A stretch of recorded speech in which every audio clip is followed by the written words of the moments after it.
following story is written by Edward Rakubian, born 1906 in Sivas, Armenia, or Western Armenia. We walked for many days, occasionally running across small lakes and rivers. After a while, we saw corpses on the shores of these lakes.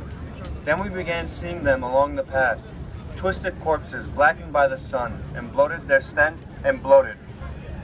stench was horrible. Vultures circled the skies above us, waiting for their evening meal.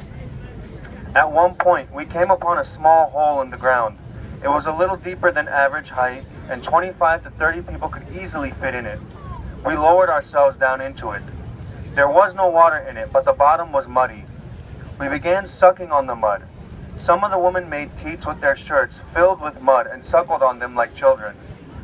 We were there for about a half hour. If we hadn't been forced out, that would have been our best grave. Many days later, we reached the Euphrates River, and despite the hundreds of bodies floating in it, we drank from it like there was no tomorrow.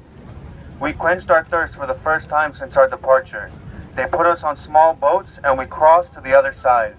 From there, we walked all the way to Razulain. Of a caravan of nearly 10,000 people, there were now only some of us, maybe 300 left. My aunt, my sisters, my brothers had all died or disappeared. Only my mother and I were left. We decided to hide and take refuge with some Arab nomads. My mother died there under their tents.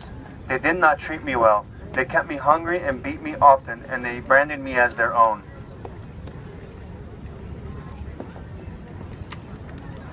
Thank you.